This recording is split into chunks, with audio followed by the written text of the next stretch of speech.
Mungkin untuk menghemat waktu ya, kita sambil check in ya, zone of well-being. Where are we today? By typing chat boleh, kalau bagi yang mau open mic and share juga boleh. Where are we in the zone of well-being? Ya, surprisingly aku juga kayak feels like three and a half ya today. Not my usual low number. That's a surprise. Oh, kasihan Bianca. So yeah, so 3 ke bawah nih rata-rata, Johnson. Tiga, tiga, tiga, iya. Dua, satu, dua. Oke, oke, oke. That's okay, that's okay. Yang paling penting kita bisa recognize where we are at the moment. Mau dimanapun, no problem. eh Lalu, what's next? Kita sedikit nge-review group intention ya. Eh, Slide-nya maybe kan. Kalau masih ingat kan ya, kita Sebentar, punya sebentar. confidentiality, lalu step up or step up or step back, lalu Hmm. be present and keep the video on when possible, sama assume best intention. Masih oke kan ya dengan semua empat ini ya? Anyone have a disagreement atau selalu sudah oke? Kita thumbs up. Oke, thank you very much. Then we move on. Agenda hari ini em, seperti biasa ya. Setelah ini nanti kita ada sedikit settling practice sebentar sebelum saya hand over ke Intan untuk recap terkait modul 8 ini, our last module. Habis itu habis itu kita akan latihan formal practice ya. Habis itu karena ini udah modul terakhir jadi makanya that's why we slip in the module formal practice di sini supaya kita bisa lakuin bareng di kelas. Lalu habis itu ada deeper dive seperti biasa, breakout rooms. Lalu then it's a wrap up gitu ya. Lalu kita ketemu lagi minggu depan gitu. Kita mungkin mulai dengan short settling practice ya, yang harapannya sih semoga teman-teman sudah quite accustomed with this dan semoga bisa digunakan sebenarnya in your daily lives gitu.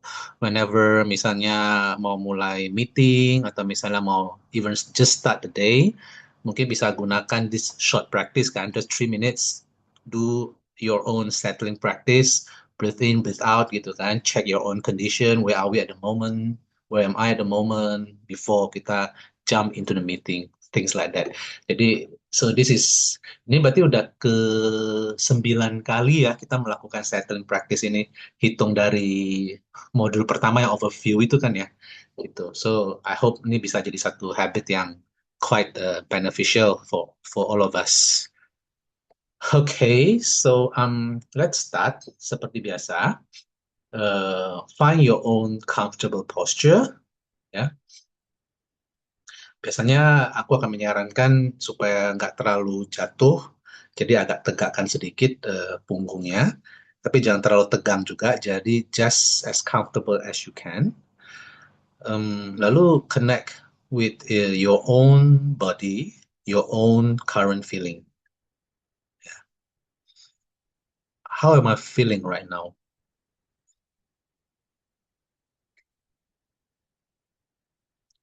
Sambil kita pelan-pelan coba scan tubuh kita.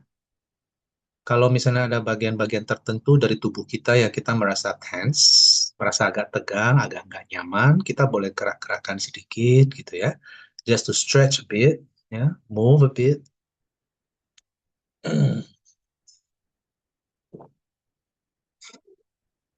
Lalu sekali lagi allow yourself to settle into your own present experience.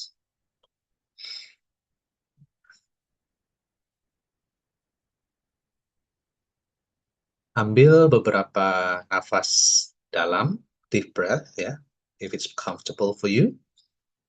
Pelan-pelan inhale, Lalu sambil kita inhale, kita boleh membayangkan seolah-olah udara segar kita hirup masuk ke dalam hidung kita dan udara itu penuh dengan oksigen, very fresh air, ya. Lalu dia mengenergize our whole body. Lalu ketika kita breathe out, kita juga boleh membayangkan seolah-olah our tension, our worries itu pelan-pelan dikeluarkan when we exhale the air. Pelan-pelan, kalau misalnya nggak bisa semuanya, worry-nya hilang, that's okay, just a little by a little.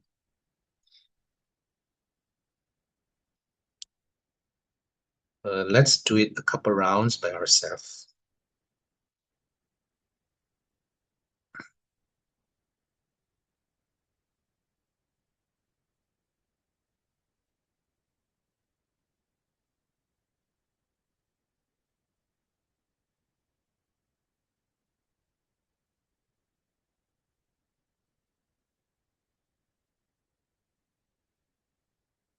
Kita sambil pelan-pelan membayangkan with each breath, kita pelan-pelan, a little by little, our calmness, our relaxedness comes in.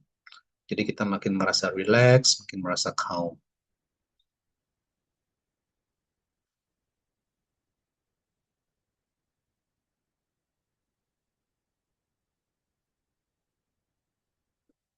Lalu, when you are ready, you can open your eyes if you close it before. Ya. Lalu kita pelan-pelan welcoming ourselves to the class. How do you feel? Eh, did we just lose Intan? Okay. Iya. Pingsan. Saking relaxnya mungkin. Langsung doze off. Hilang. It's okay, kita sambil nunggu Intan.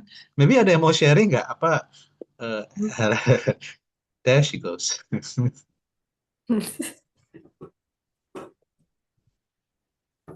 Have you feel? Do you feel settled, everyone, dengan this short practice? Yeah. Okay, good. Welcome back, Intan. Sorry, connection really bad. The weather Yeah. outside also Kita bad. tadi aku sama Jimmy kaget habis kita selesai settling in, loh kok hilang Intannya? Settle banget. Pingsan. Settle Settle banget. banget. Settle banget. Kayaknya kan very sleepy, ketiduran. Tidur.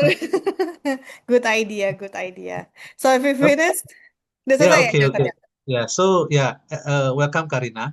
Jadi sekarang I hand it over ya to Intan untuk give a little recap about today's module. Silakan Intan. Thank you. Thank you, Johnson. I think it's a good idea ya. Jadi sebelum meeting, let's spend 3 minutes with everyone in the meeting room to have settle practice. I think coba mungkin Natasha mungkin minggu depan bisa kali di tempat baru Nat. Oke, kita mulai ya. Modul 8. Modul 8, like Johnson said, this is the last module. So give yourself like a tap on your shoulder. And then like, congratulations, sudah melewati modul 1 sampai modul 8. It's not finished yet, karena sebenarnya, sebentar. Jadi masih direcord kan ya? Oke. It's not finished yet karena sebenarnya is a lifelong learning gitu. Jadi do not waste that. Oh, selesai modul 8 kita jadi the master of compassion. Nggak juga seperti itu. Coba bagaimana caranya kita bisa kayak embody dan kita praktis sedikit demi sedikit di kehidupan sehari-hari. Nah, coba aku share dulu ya. Sebenarnya modul 8 itu modul apa sih? Hmm, oke. Kalau misalnya teman-teman masih ingat di modul 7 kemarin kita kan belajar ada 2 pilar yang bisa support kita expanding compassions kan. Kalau modul is about expanding compassions. Nah, ada 2 pilar nih yang bisa support expanding compassion kita. Satu adalah the knowledge of common humanity. Yang kedua itu interdependence. Nah, kalau lewat Common Humanity, a bit of recap aja ya gitu kan. Jadi lewat Common Humanity kita sadar bahwa pada dasarnya tuh semua orang punya rasa kemanusiaan yang sama. Ya enggak? Sama-sama ingin bahagia, sama-sama ingin terhindar dari penderitaan. Kita nggak mau menderita gitu. Just like me, semua orang seperti itu. Terus yang kedua, pilar yang kedua adalah interdependence. Di interdependence kita lihat bahwa di hidup kita tuh semua orang sebenarnya kita tuh sebenarnya saling terhubung gitu satu sama lain. Bahkan lewat apa sih namanya web of interdependence practice kita lihat bahwa orang-orang yang kita juga terhubung dengan bahkan dengan orang-orang yang mungkin nggak pernah kita sadari sebelumnya. The waiter, construction worker yang kita ngomongin kemarin, orang yang benerin AC, banyak gitu kan sebenarnya. They all help us in a way. Bentar. Nah, dari situ sebenarnya kita lihat nih, langkah selanjutnya apa sih? Kita sudah coba buat expand gitu kan. Terus langkah selanjutnya apa sih? Adalah mulai benar-benar melihat nih, orang lain kan mulai expand ke orang lain ya. Orang lain tuh sebenarnya sedang menghadapi apa sih? Welcome Bude.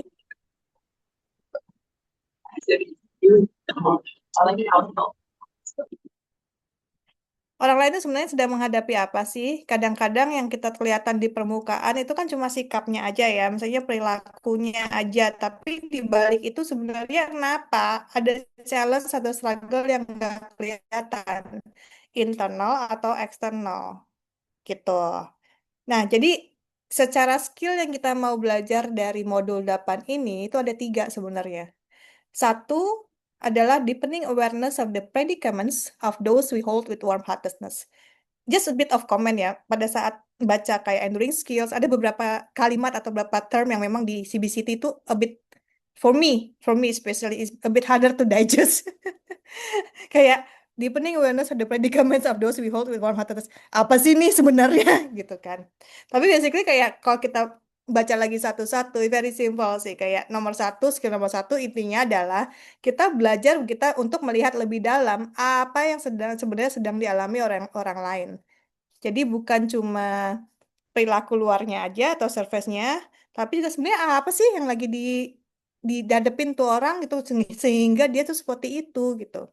Misalnya ya, kalau misalnya ada kolik yang kolik atau rekan kerja atau rekan bisnis seperti kayak galak gitu kan, gampang marah gitu kan in a meeting atau gimana gitu. Jadi daripada kita langsung kesel tuh orang emang begitu tuh, emang wataknya begitu. Kita coba pahami gitu. Ya jangan-jangan dia sedang kayak ada masalah keluarga atau sedang merawat orang tuanya lagi sakit gitu kan. Kadang-kadang kan di balik sikap seseorang tuh ada sesuatu yang nggak kelihatan gitu. Kayak kemarin sempet bicara ya Bian kayak kayak ini ada satu orang nih tim lain gitu kan kok di kontak nggak balas-balas sih di mana sih gitu kan mau marah aja gitu kan tapi sebenarnya mungkin dia sedang menghadapi sesuatu yang berat gitu kan karena di lingkungan pekerjaan kita sedang berlangsung layoff gitu kita tidak tahu. Terus skill yang kedua apa? Skill yang kedua itu engaging the wisdom of system thinking to guide our compassion toward effective action. Intinya adalah kita lihat bahwa penderitaan seseorang yang seringkali itu bukan soal dirinya pribadi, tapi dipengaruhi oleh sistem yang ada di lingkungannya dia. Misalnya keluarganya, lingkungan kerjanya, budayanya dia, ekonominya dia, mungkin dari sisi government, I don't know. Gitu. Jadi ada satu sistem yang sedang bekerja gitu. Misalnya gini, biasanya kalau misalnya anak kita atau mungkin kita ngelihat kayak ada murid ya gitu yang selalu ketinggalan pelajaran gitu. Di compare lebih rajin yuk gitu. Tapi kita harus melihat juga ini anak yang ketinggalan di pelajaran. Kita lihat apakah dia kurang dukungan di rumah. Rumahnya gimana gitu. Apakah lingkungan sekolahnya itu cukup mendukung gurunya, infrastrukturnya itu gimana? Ya. Apakah ada tekanan emosional atau finansial, apapun itu kan, jadi internal ada eksternal itu. Nah, kalau di learning, aku pernah dengar di one of the meeting gitu. Kalau misalnya ada siswa yang memang bermasalah dengan pelajaran, most of the time itu bukan karena kompetensinya dia atau kemampuan belajarnya dia. Most of the time, pasti ada masalah di lingkungannya, di sekolah atau di rumah gitu. Jadi dengan ngelihat kayak bisa ngelihat akar masalahnya, bantuan yang kita kasih tuh bisa lebih wise ya, lebih efektif. Enduring skill ketiga, sustaining compassion in our hearts and through actions. Intinya adalah kita gimana cara kita maintain atau merawat si compassion atau welas asih ini without being burnt out. Karena compassion yang sehat itu yang bisa berkelanjutan, nggak cuma sekedar selesai terus kita udah burn out gitu kan. Fatigue. Ada yang namanya kayak compassion fatigue. Kayak gitu. Mungkin salah satu contohnya yang aku coba pikirin gitu ya. Apa sih ya kalau misalnya kita burn out gitu. Biasanya itu terjadi di apa sih namanya hospice ya. Kayak caring caring services, caring system gitu.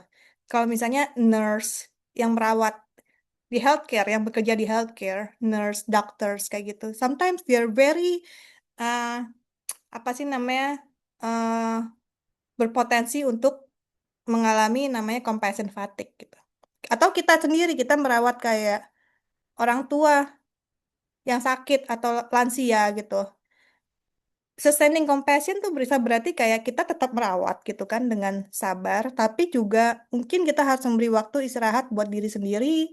Kalau kita mungkin capek, kita bisa minta bantuan orang lain. Jadi tahu kebatasan diri kita sendiri itu gimana. Karena kalau kita habis tenaga, kayak compassion juga berhenti juga gitu kan. Nggak bisa bertahan juga. Jadi intinya modul 8 itu sebenarnya ngajak kita buat satu adalah melihat suffering dengan lebih jernih dengan sistem thinking itu tadi ya. Bisa memahami akar masalahnya, apakah itu di individunya atau di sistemnya atau di mana sih sebenarnya. Sehingga kita bisa merespon dengan bijak dan secara apa namanya sustain gitu, secara berkelanjutan. Mungkin teman-teman juga dengar di Compassion You bilangnya gini, compassion joined with wisdom becomes effective and also enduring.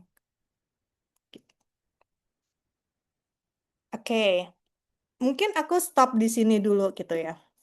Karena eh, banyak mungkin kayak ada diskusi juga di di di WhatsApp group ya. Compassion bilang ada apa sih namanya? Hmm, 3 type of empathy. Kayak kognitif, empathic resonance, dan empathetic concern. Sempat ada diskusi itu kan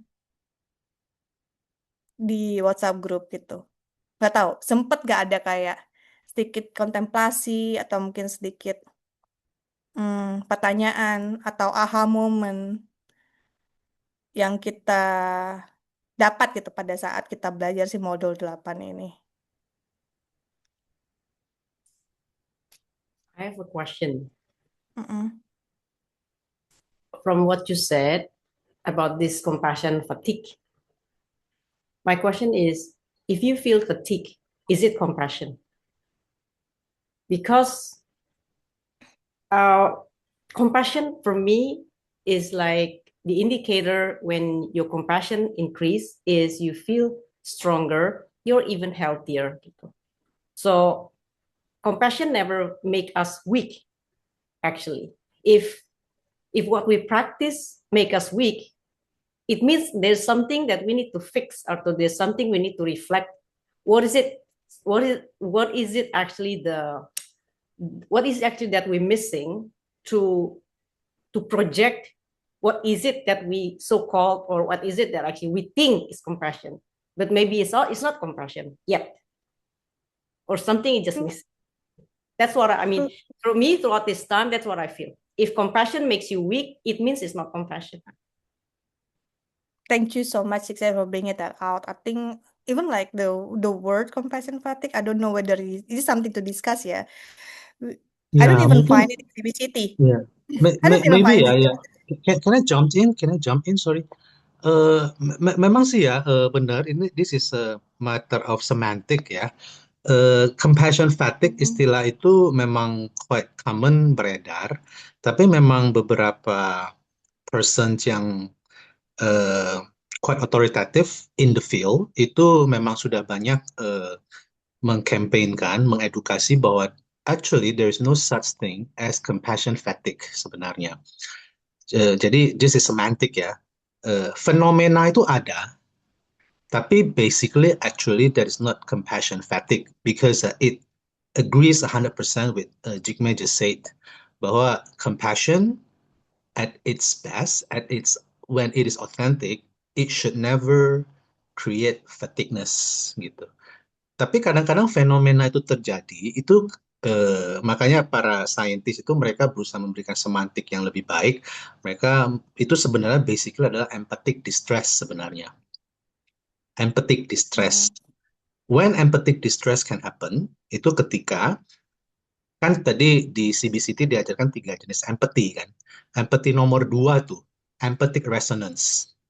Ketika kita stuck di empathic resonance, when people misalnya curhat sama kita, dan kita feel very sorry for them, ya kan, feel sorry with them, terus lalu kita jadi resonating kan, their suffering resonate with our feeling, nah kita jadi ikut merasa stres, jadi ikut bareng-bareng jadi sedih, jadi ikut bareng-bareng jadi sort of like crippled by that suffering gitu, and lalu kita merasa we cannot help, there is no means that we can do to release that suffering. Jadi mereka tidak move on ke compassion gitu. Jadi karena compassion itu uh, komponen compassion, kalau di compassion you kan ingat dia ada 3 komponen, ada komponen kognitif, ada komponen afektif, dan ada komponen motivation kan.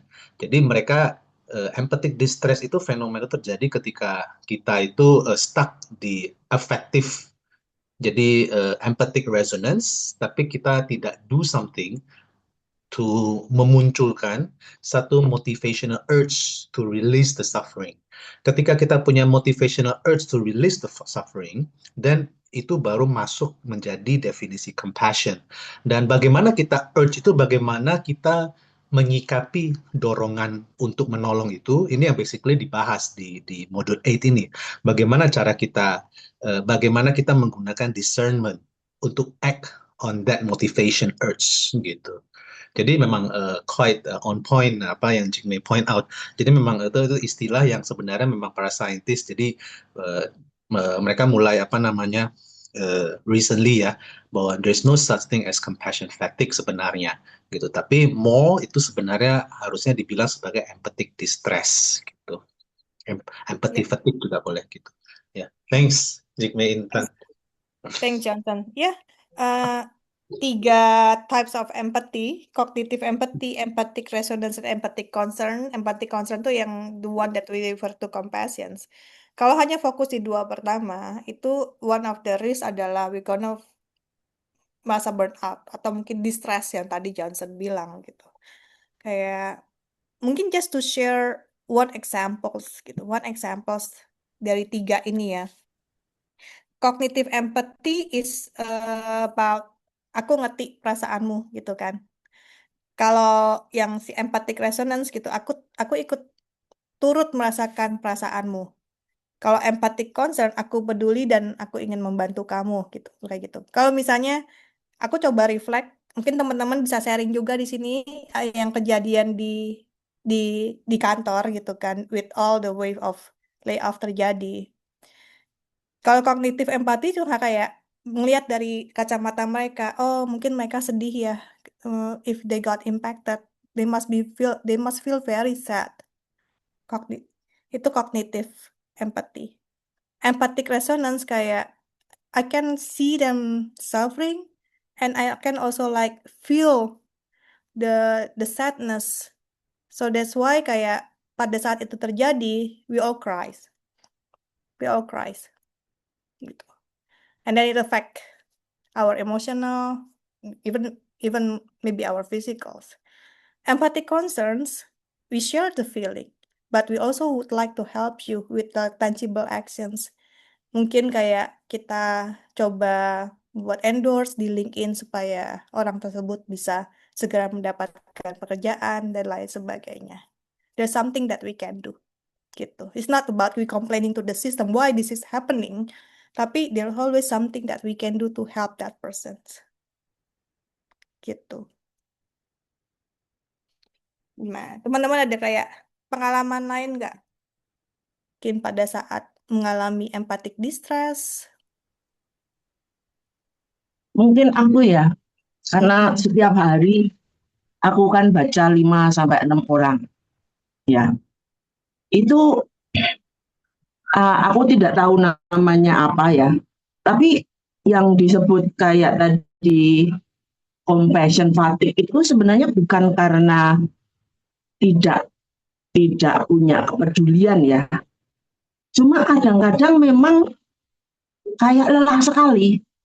Nggak ngapa-ngapain itu lelah, tapi di sini itu kerasa kerasa bukan kasihan ya, kayak aku ngerti gitu loh rasa itu gitu. Misalnya aku ketemu orang yang kurang lebih mirip kasusnya dengan aku gitu ya. Nah, ketika itu mungkin sekali dua mungkin tidak begitu keras, tetapi ketika itu hampir tiap hari ngalami ketemu orang gitu, itu memang ada yang namanya aku lebih menyebutnya bukan compassion fatigue kan, tapi lebih ke kelelahan energi. Kadang-kadang kan kita tanpa tanpa kita sadari kita punya compassion yang besar, tapi kayak nafsu besar tenaga kurang gitu loh sebenarnya. Nafsu besar tenaga kurang gitu. Jadi kayak habis habis tarot, habis mereka pulang itu udah nggak bisa ngapa-ngapain. Kayak kayak kayak energinya habis. Nah itu sebenarnya aku pengen tanya nanti sebenarnya bagaimana supaya kita tetap menjaga compassion kita tanpa kehilangan energi. Itu saja sih sebenarnya. Thank you Bude for sharing. Boleh tanya Bude, Bude kan udah sekian lama baca tarot. Emang kayak empathic distress kan paling banyak mungkin dirasakan juga buat kayak yang tadi itu kan di Hmm. healthcare dan mungkin juga kayak Bude gitu kan sebenarnya we Hmm. dealing with other people and other suffering gitu directly gitu ya. Kalau selama Hmm. ini Bude caranya gimana Bude kalau boleh Aku sih, di-share? aku tai chi, aku cikung untuk Hmm, rilis energi dan terus pasti ini nih kayak pasti tiap malam itu keramas, ya pasti aku baca mantra seperti itu. Kadang-kadang hmm, aku menotis ya, ketika makin mempraktekkan compassion itu ibaratnya ya, kayak nggak bisa cuti gitu loh dari bercompassion. Contoh ya, contoh sederhana, aku lelah banget baca tarot, aku nggak mau narot. Terus aku pergi nih ke Jogja misalnya, aku mau liburan. Pokoknya aku nggak mau dengerin curhat siapapun. Nanti duduk di bandara, kan basa-basi sama orang, tiba-tiba orang curhat. Nangis-nangis gitu.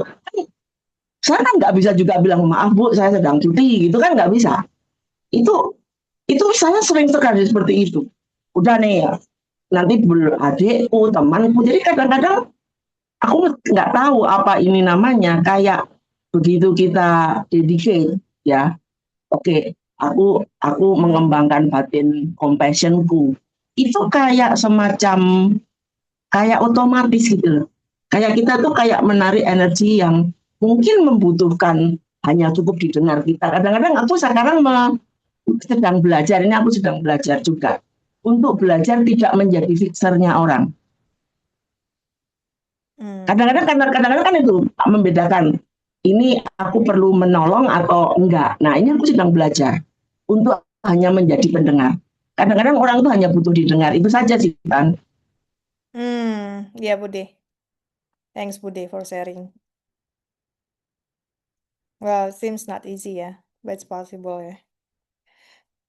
Oke, anyone else like to share?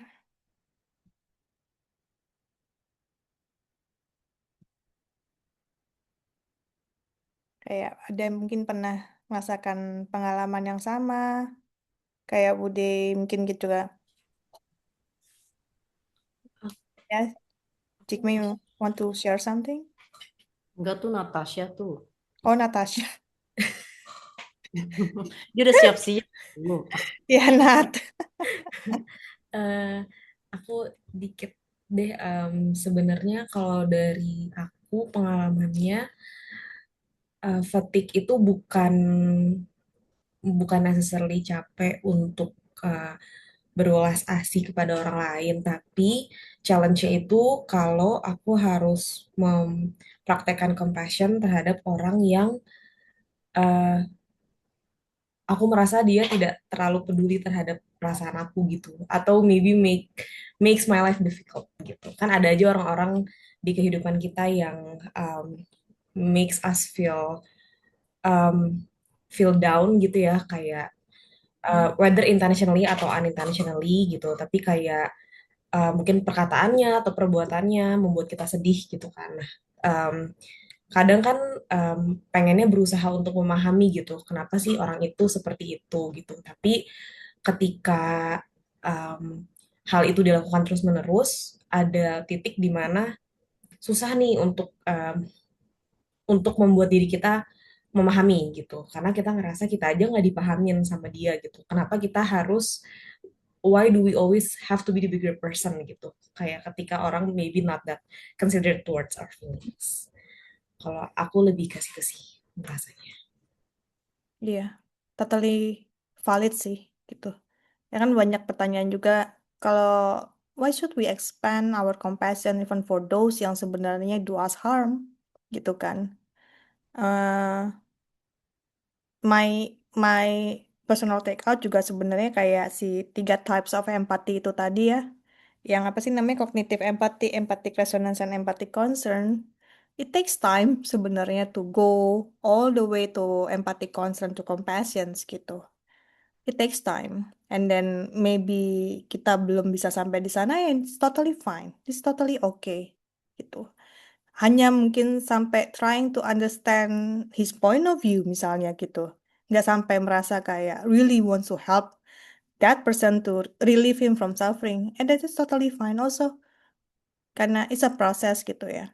There's satu orang waktu lagi di CBCT workshop, a leader, and that person share uh, his view about satu situasi terhadap satu orang gitu kan sebenarnya yang sebenarnya menurut dia mungkin kayak maybe that person does not deserve my compassion gitu. Tapi dia bilang gini, well, I do not feel love for these people, especially those yang who do harm and things kayak terhadap kita gitu misalnya. But maybe I can understand them and it's okay. That's the first step. And it's fine. Gitu. Jadi ya, do not like force yourself to all the way to feel compassion. Makanya kita punya yang namanya this compassion training kan sebenarnya it's like watering the garden, right? Kita sedikit demi sedikit kita buka, oh kita ngeliatin common humanity kita. Oh tuh kita sama orang itu sebenarnya ada apa sih? Bagaimana kita interconnect dengan orang tersebut? It's step by step.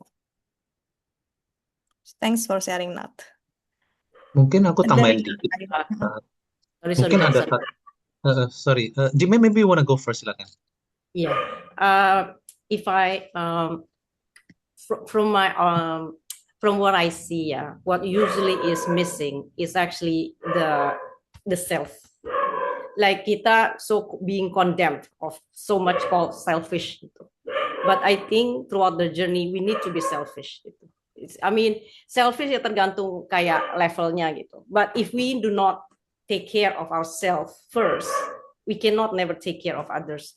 So just like always others. But the missing point many times is about how much that you do for yourself, only then you can do for others. It's like the word selfish is so much condemned, but everybody's selfish anyway.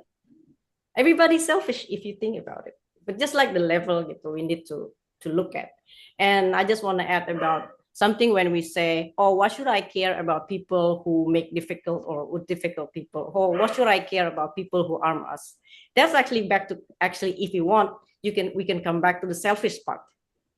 If we being kind to those who harm us, it's not for them, it's for us. It's like whatever we do is like it's just for us. Like people harm us, it's external, but the internal, how do we react, that determine our happiness. So if we can practice compassion towards those even to harm us, it is for our own happiness. Thanks, Jigme. I just wanted to add something on the that CBCT point of view, yeah.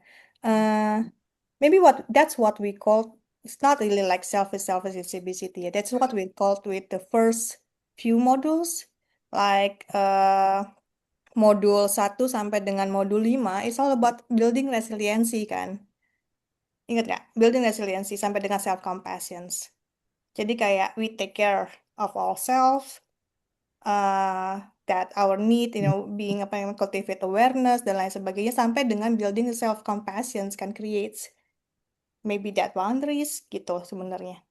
So resiliency and then maybe after that we can expand. It's possible. Johnson, you want to add something? Oh yes, thanks. Mungkin pertama yang Nat dulu tadi Natasha ya. Mungkin ada istilah separate the act from the actor. Jadi itu ada satu panduan yang mungkin bisa digunakan when you deal with that situation of yours ya, ketika dealing with people that are difficult to you. Jadi separate the act from the actor. Bahwa kayak mungkin memang dia orang tersebut did some actions that harm us, that make our life difficult. Tapi kan that person dia kan punya many part of himself or herself, ya kan? Yang sebenarnya jadi yang kita condemned sebenarnya adalah the action, not the actor. Nah, the actor sebenarnya adalah human, yang which is just like me, dia itu juga punya difficulties. Maybe when he did that action, itu di-trigger karena sebenarnya dia juga sebenarnya mencari kenyamanan dia sendiri. He just did it the wrong way.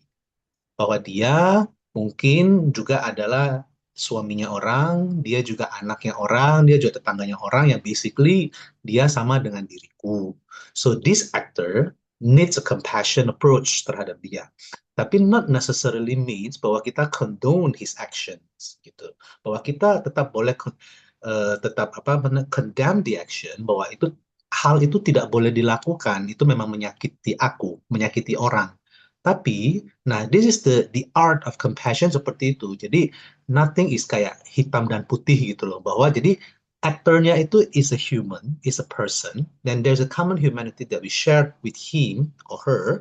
Tapi that action memang sesuatu yang menyakitkan dan kita acknowledge that bahwa action itu kita tidak membenarkannya gitu. Itu yang mungkin diajarkan di CBCT. Bagaimana cara navigate through that kind of situations yang ini di modul 6 dan 7, makanya kan ketika kita bicara mengenai ada 3 types of people kan, orang yang memang one of the third part itu adalah kategori ketiga memang adalah orang yang memang bermasalah dengan diri kita gitu. Jadi ini memang adalah masalah yang dialami oleh banyak orang, semua orang, karena of course setiap orang pasti punya difficult person ya kan, aku juga punya, mungkin Intan juga punya, Natasha juga, everyone punya gitu. Jadi bagaimana we deal with that kind of person in a compassionate approach gitu. Dan masing-masing orang pasti punya beda-beda.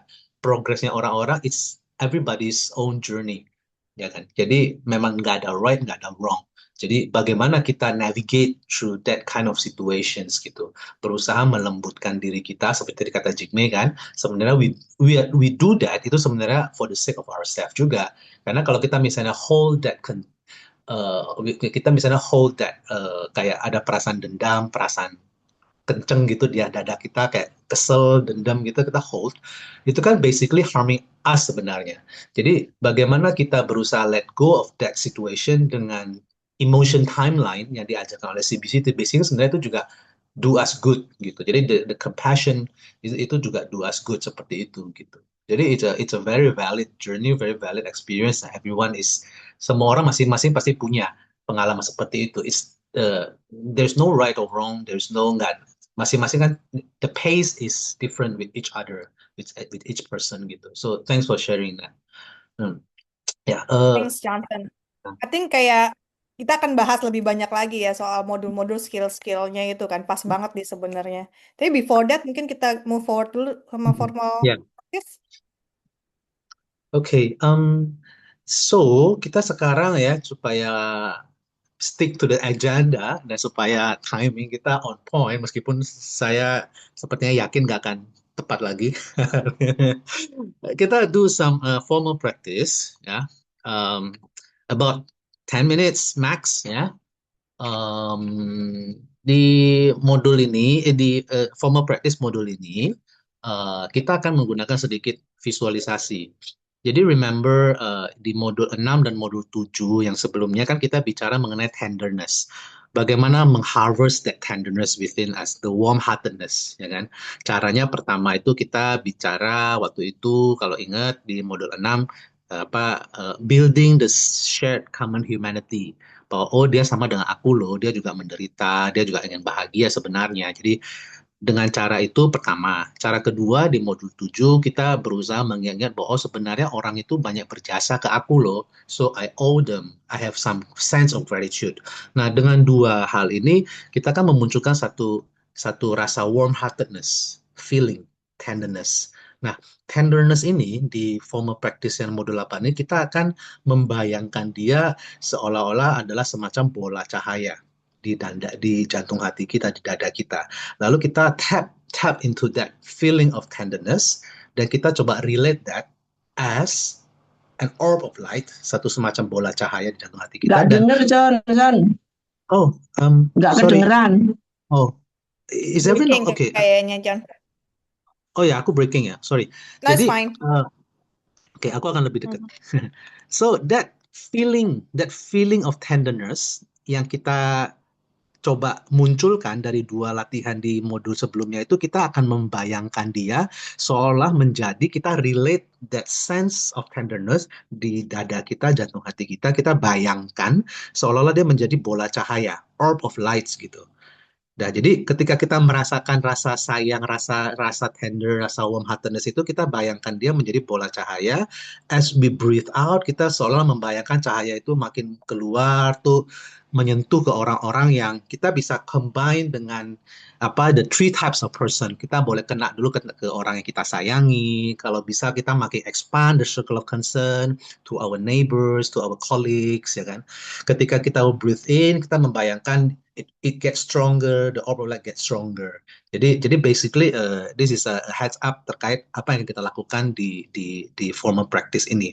Jadi we harness that feeling of tenderness, feeling of warm-heartedness, ya. Lalu kita bayangkan dia seolah-olah menjadi bola cahaya yang kita menjadi tools kita untuk berlatih compassion kita gitu ya.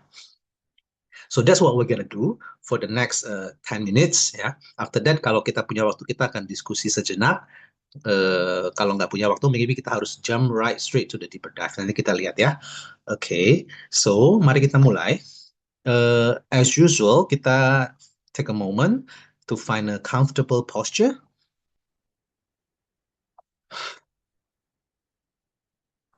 Lalu kita connect ke diri kita. Aku merasa apa saat ini? Ngantuk atau energized? How do I feel right now? And what does my body tell me? Jadi connect with your body and your feeling. Lalu kalau kita scan tubuh kita, kalau seandainya ada some part yang kita merasa kaku, merasa tegang, kita coba gerak-gerakin sedikit ya, maybe bahu or leher, or punggung, anything.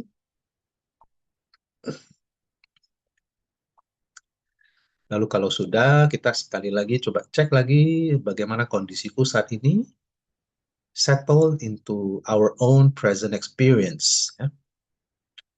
How do I feel?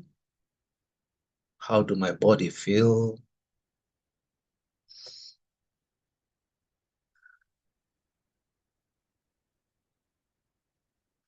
Lalu kita ambil beberapa nafas dalam, ya, if that's comfortable for you. Pelan-pelan ketika kita inhale, kita bayangkan udara segar penuh dengan oksigen masuk ke dalam rongga dada kita, lalu energize our whole being. And then when we exhale, when we breathe out, kita bayangkan seolah-olah our tension, our worries, itu sekalian kita hembuskan keluar pelan-pelan, little by little.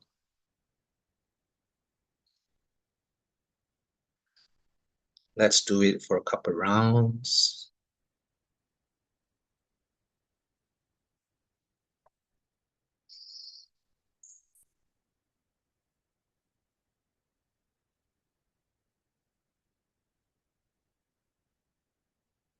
Semakin kita breathe in and breathe out with each breath, Kita bayangkan pelan-pelan kita makin relax, makin calm.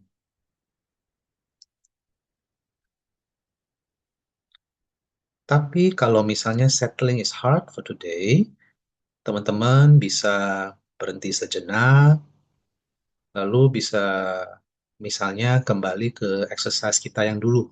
Misalnya connecting to moment of nurturance.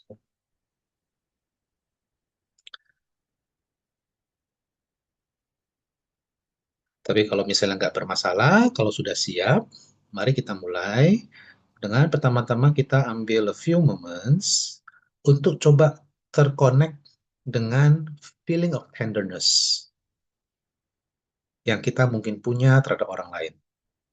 Jadi try to get in touch with your feeling of tenderness inside you that you may have for others.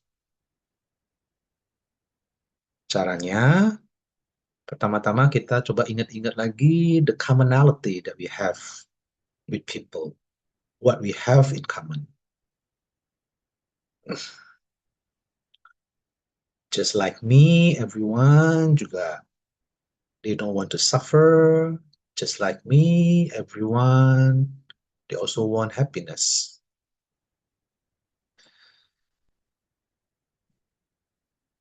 Lalu cara kedua lagi, kita juga bayangkan bahwa kita sudah banyak banget mendapatkan kebaikan hati dari orang-orang. Baik secara langsung maupun tidak langsung. Abang GoFood yang nganterin makan buat aku, sopir Gojek. Directly, indirectly, everyone has benefited me.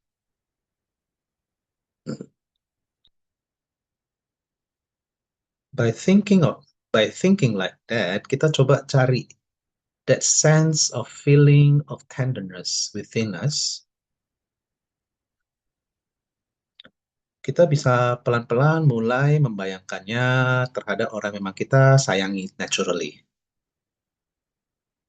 Oh, orang tuaku, papaku, ayahku, ibuku yang telah kasih aku sekolahkan aku dan sebagainya, atau saudara, ya, our naturally loved one.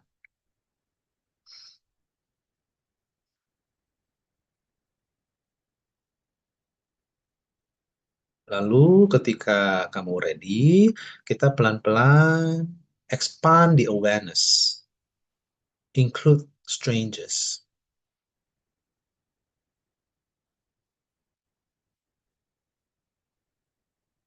Lalu kalau memungkinkan dan kalau dia tidak activating ke diri kita boleh coba expand the awareness kepada orang-orang yang memang mungkin di waktu yang lalu we have some difficulties with them, or someone whose values yang kita disagree with. If that's possible, try to include them. Tapi kalau enggak, for the time being juga enggak apa-apa.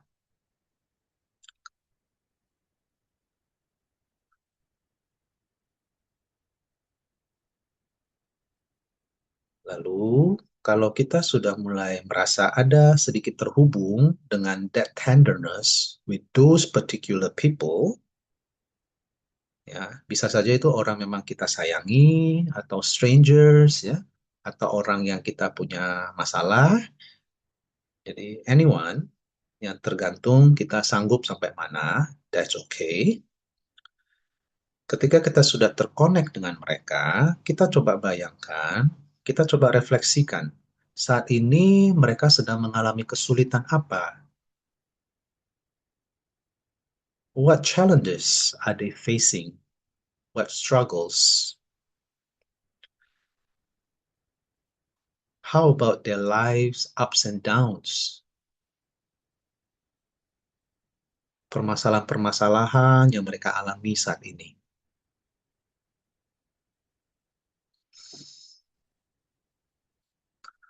Lalu when you reflect on their challenges or their struggles, coba perhatikan perasaanmu.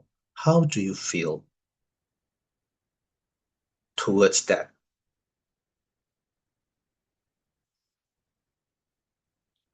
Do you feel a compassionate urge to help? Ada nggak semacam dorongan, aduh, I feel you and I want to help. Kalau ada, coba duduk sejenak dengan perasaan itu. Nikmatin perasaan itu sejenak. Let it soak into your whole being. That feeling, that compassionate urge to help.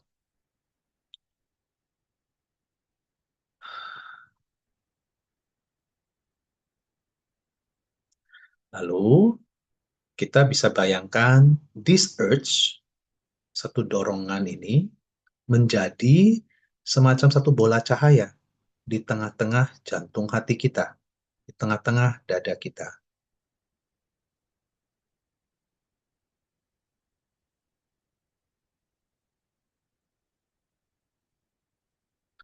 Lalu ketika kita breathe in, kita bisa bayangkan seolah-olah kita melihat bahwa warm light grows. Lalu ketika kita breathe out, kita bayangkan kita seolah-olah send out the light toward those in your expanding circle of concern, relieving their suffering, nourishing them with health and well-being.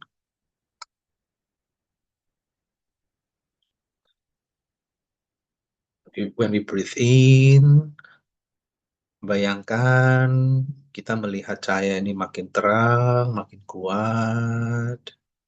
Tapi dia nggak silau, it's a warm light. When we breathe out, kita bayangkan bola cahaya ini makin besar dan keluar, menyentuh orang-orang yang memang kita sayangi, ya, and relieve the suffering, nourishing them with health and well-being.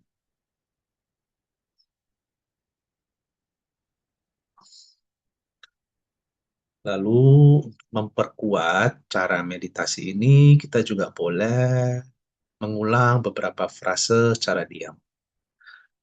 Semoga kamu bebas dari penderitaan dan sebab-sebab dari penderitaan.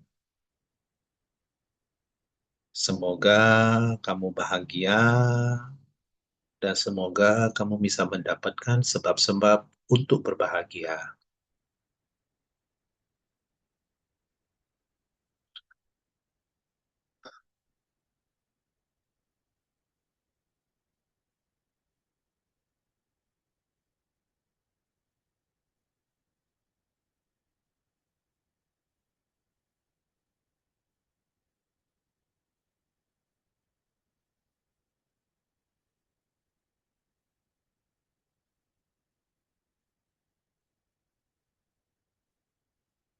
Semoga kamu berbahagia. Semoga kamu bisa mendapatkan sebab-sebab untuk berbahagia. Semoga kamu bebas dari penderitaan. Dan semoga kamu bebas dari sebab-sebab penderitaan.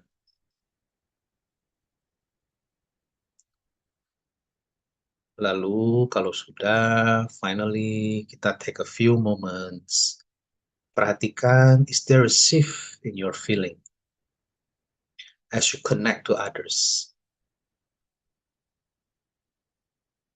Ketika kita memiliki love and compassion, kita perhatikan, check our feeling, is there a shift? How does it affect my connection with others?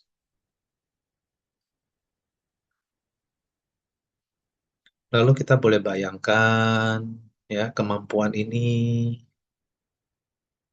skills yang diajarkan, meditasi ini, dia pelan-pelan bisa terus berkembang, lalu enhance our own well-being, enhance our relationship with others, our relationship with the whole world.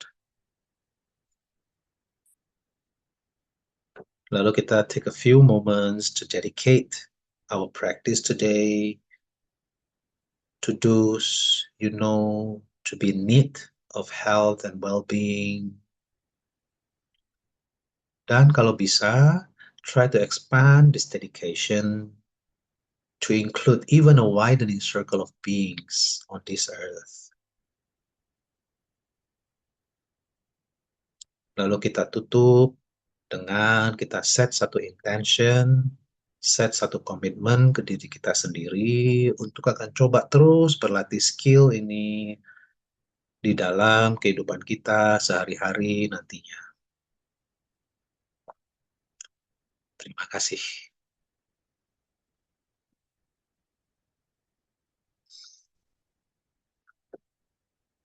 Before we move on, kita boleh ambil beberapa detik gitu ya, to sit into the feelings of what is happening with myself after this form of practice ya.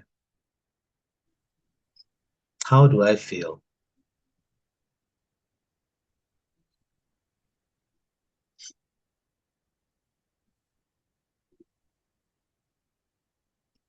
Okay. Do we still have time? Kayaknya kita gabung nanti kalau teman-teman punya sesuatu yang pengen disampaikan terkait praktis ini, maybe you can type in the chat ya. Sembari nanti Intan akan memberikan petunjuk untuk kita melakukan deeper dive untuk diskusi di breakout room. Jadi if you have any questions, any comment, please do type in the chat. Kita akan ambil nanti kita sekalian bahas ketika kita deeper dive ya. So sekarang silakan Tan. Thanks. Thanks Johnson. I'm sorry katanya I don't think we have time to buat bener-bener kayak debrief session ya, tapi benar just type in the chat atau mungkin di WA group atau mungkin kita bisa share if we still have time nanti later on. Mungkin kita move forward ke deeper dive kali ya.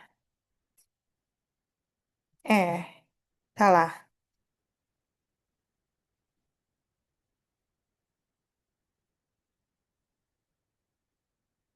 Bentar. Oke. Untuk deeper dive. Oke, mungkin hopefully teman-teman masih ingat ya kita belajar apa aja sih sebenarnya di modul 1 sampai modul 8. Ini just a bit of reminder gitu. Di modul 1 kan kita belajar soal connecting to moment of nurturance ya. Jadi apa sih sebenarnya moment of nurturance kita? Dan I remember waktu itu, I just remember what Bianca said. Milk tea, a moment of nurturance dari Bianca. Atau Kay waktu itu bilangnya apa? Just like your bed, sleeping, Kasur ya, ranjang. kasur.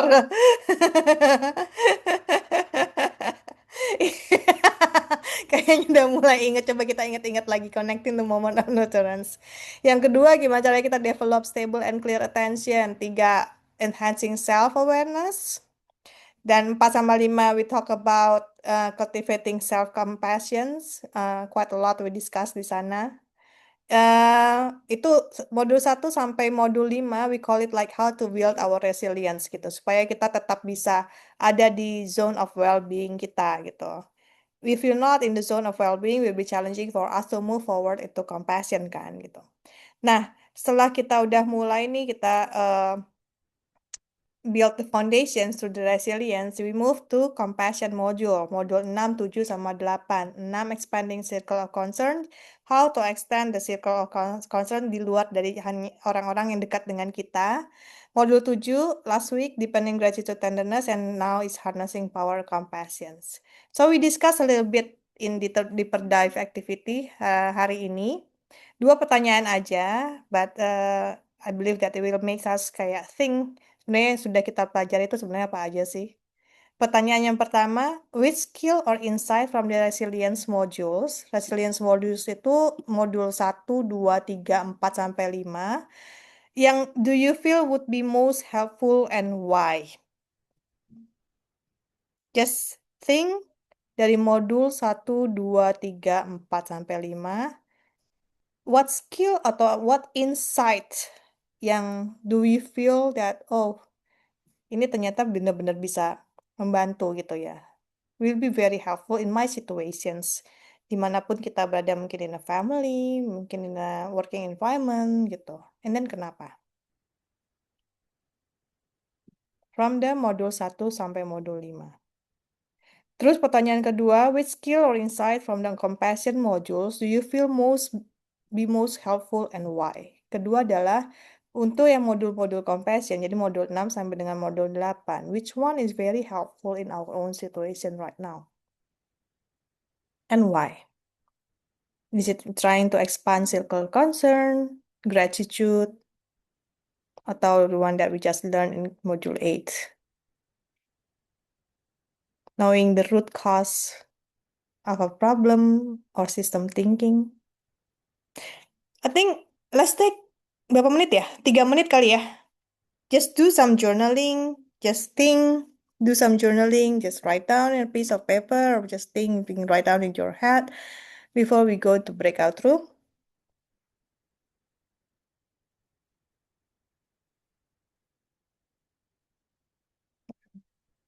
Meanwhile, I'm gonna set the breakout room.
Oke, kayaknya udah pada selesai juga sih nih itu. Do you still need more time?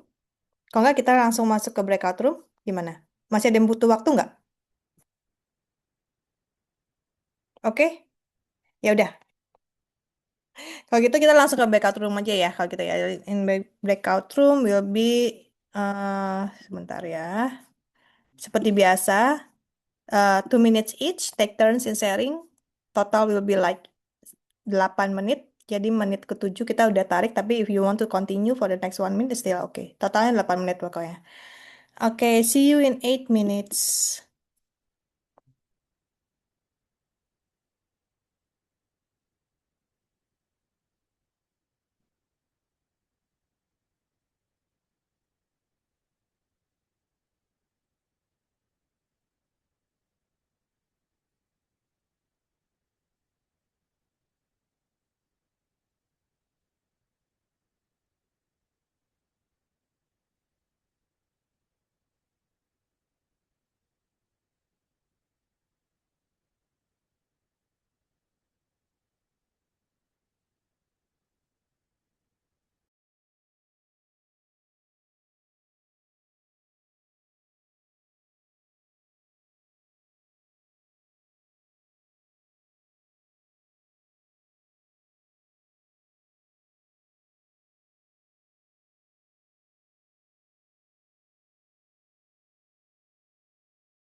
Berapa menit lagi, Tan? Ini kayak 3 detik lagi di close, close now. Ini udah ditarik.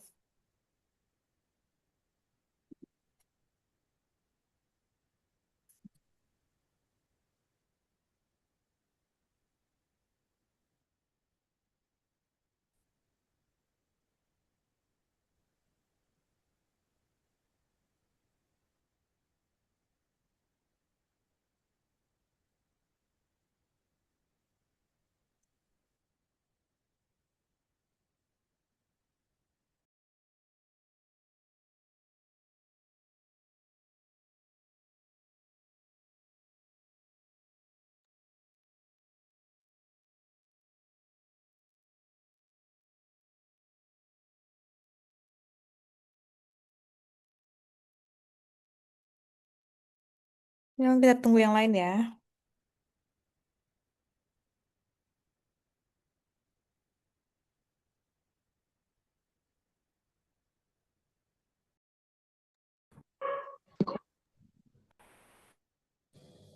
Welcome back. Kay muncul mukanya.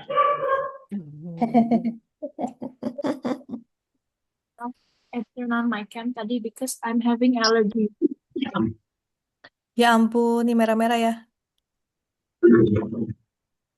Terus kayak so what? Udah lah. Nah, Terus lu kayaknya jadi lagi sambil minum boba itu kayaknya. Easy. itu lagi nurturing moments kayaknya. Cheers, Bianca. Okay, how was it? Good. Busy good. Anyone would like to share?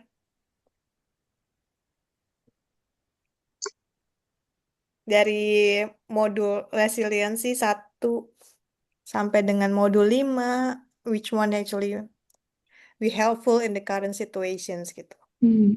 Apa sih sekarang? Atau mungkin not only current situation, in your situation right now, be helpful for you. Kalau di rumah aku tadi, aku bareng Bianca and Karina. Aku dan Bianca sempat kebingungan resilience skills ini yang mana ya? But then kayak we try to think of our own versions. I think for Bianca was, correct me if I'm wrong, be setting clear attention. For me, knowing when to step in and step out, knowing the limit of understanding what we can control, but like stop when it's something that we can't control. And I learned that for compassion skills, kayaknya this moment of nurturance, something very impacting a lot of people sih, gitu. Ya bertiga ya, and we all think of moment of nurturance. I think because we're grateful of the little things. Iya. Kemudian Jadi kayak stable intention, stable and clear attention kayak modul 2 ya. Yang itu tadi itu sudah gitu juga how to let go things that we cannot control. Kan? Kayak talking about mungkin di self compassion ya. Modul 4 dan modul 5 ya. Gitu. Biasanya boleh di-share nggak if you want. If you not juga nggak apa-apa gitu kan. Di situasi kayak apa sih? Kan will be very helpful misalnya attention tadi Bianca sempat mention kayak attention gitu. And then in what situation exactly that you feel that it is very helpful? Kalau masih ada contohnya, kalau bisa ngasih contoh. Bi, wanna go? Atau atau tadi Karina. Iya, tadi tuh aku bilang, I'm not sure ini kategorinya apa, tapi lebih karena, I don't know if this is like a moment of nurturance or like getting our attention back to where we want it to be away from whatever else we're feeling at the moment.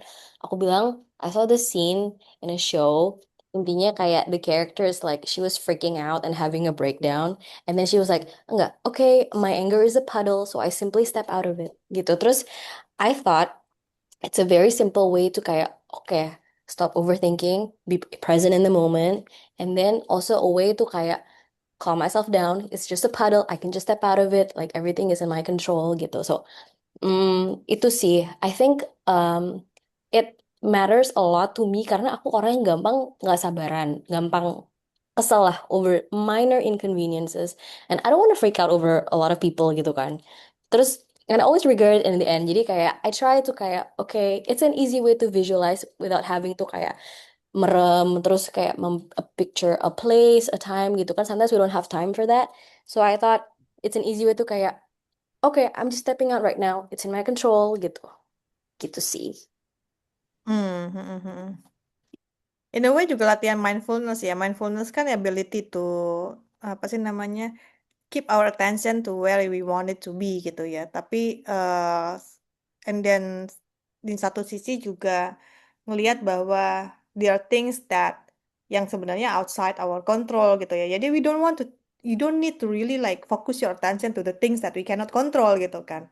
Just refocus back our attention to things that we can control. So it's be mindful of apa yang sebenarnya still within our control and apa sebenarnya enggak yang di luar kontrol kita gitu ya Bi ya.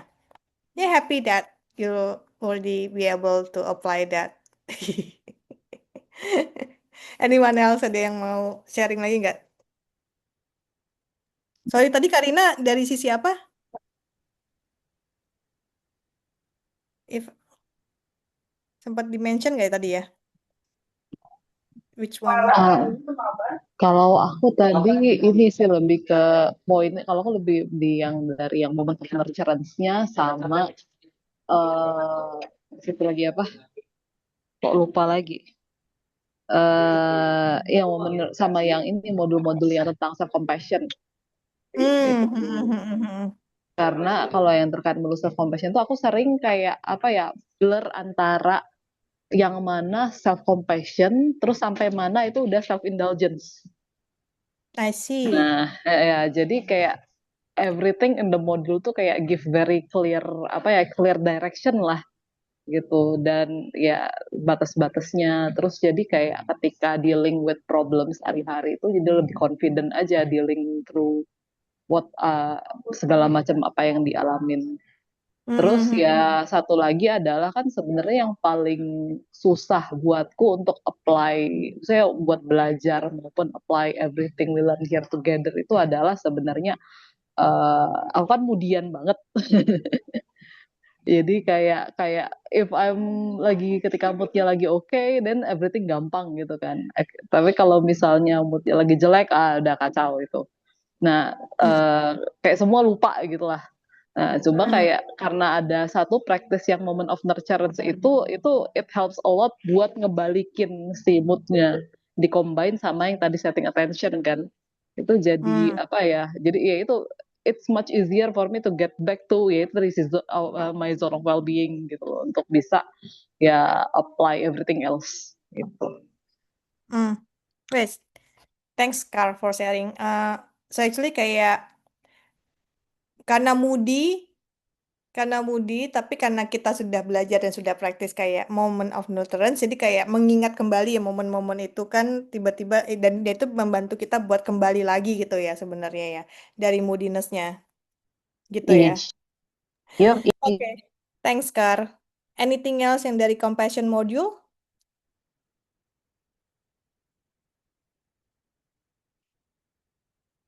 Dari 7, 8?